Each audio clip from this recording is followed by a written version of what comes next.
Hello বন্ধু, আসসালামু আলাইকুম, নমস্কার, সত শ্রী আকাল।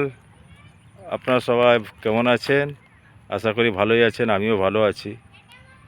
কিছুদিন ধরে একটা যে ঘটনা ঘটলো আমাদের ভারতবর্ষের পশ্চিমবাংলার আরজিকর হসপিটাল, এটা খুব বর্বরতার সাথে একটা মেয়েকে, 31 বছরের lady doctor, doctor Moumita Debnath নাম ওনার,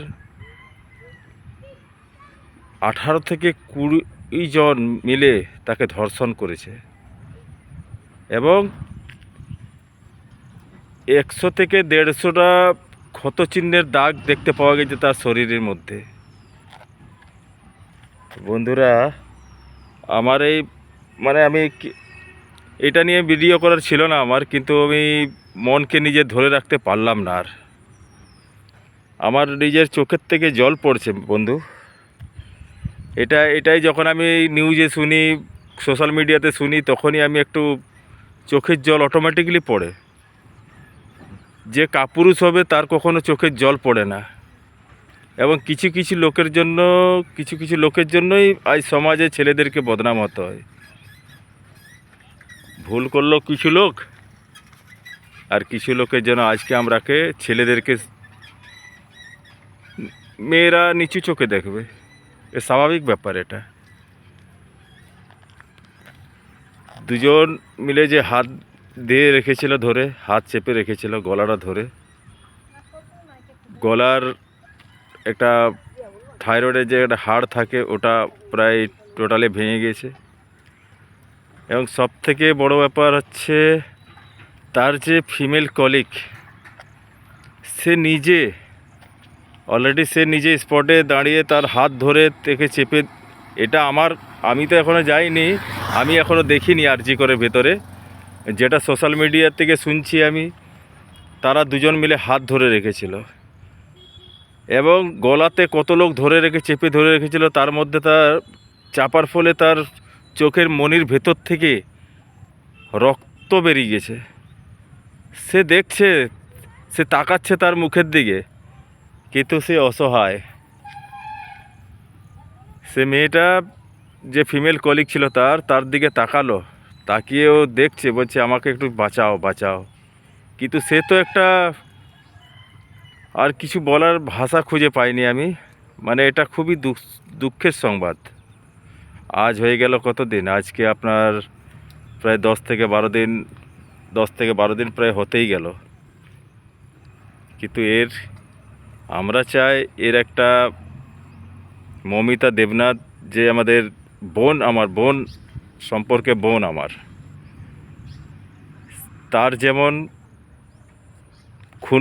আসামিদের ধরে তারাকে কঠোরভাবে শাস্তি দেওয়া, ফাঁসি দিলে তো হবে না, না, ফাঁসির সাজা শোনাবে, জজ কোর্ট ফাঁসির সাজা শোনাবে, ও আবার আপিল করবে আমাদের মহিম রাষ্ট্রপতিজিকে। রাষ্ট্রপতি ওটাকে দেখবে, দেখে হয়তো একটা বলবে মানুষকে ফাঁসি দেওয়া যায় না, ও তো ঝুলে পেন্ডিংয়ে রয়ে যাবে। তখন ও বসে বসে মজা নেবে জেলের ভেতরে। তারপরে দেখবেন 15 বছর পর হয়তো ছাড়া পেয়ে এসে আবার না কিছু করতে পারে।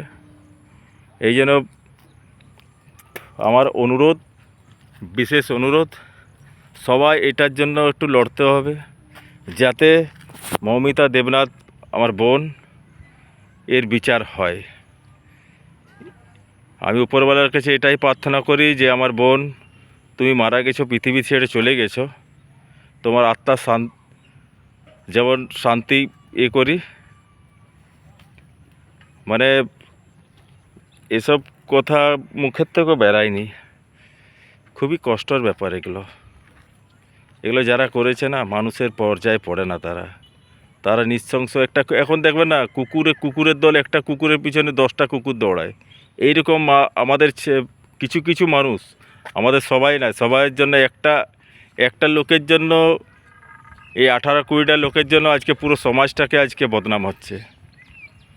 প্লিজ এগুলো বন্ধ করো। আমাদের সরকার, যে পশ্চিমবাংলার মাননীয় মুখ্যমন্ত্রী মমতা ব্যানার্জি, ওনাকে আমার রিকোয়েস্ট, আপনি যত তাড়াতাড়ি হয় এটা একটু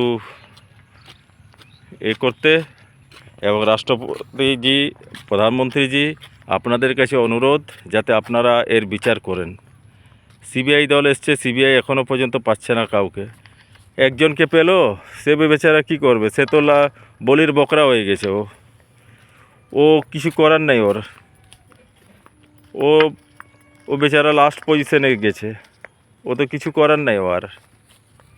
এই বলে আমি ভিডিও শেষ করলাম। প্লিজ ভিডিওটাকে ভালো লাগলে একটু শেয়ার করবে বেশি করে, যাতে তোমরাও একটু একটু করে এর প্রতি একটু স্ট্যান্ড নাও, এবং সোশ্যাল মিডিয়াতে না পারবে মানুষকে বোঝাবে যে ভালো হয়ে চলার পথে। এই বলে আমি ভিডিও শেষ করলাম। ভিডিওটা ভালো লাগলে একটু শেয়ার করবে। জয় হিন্দ, জয় বাংলা।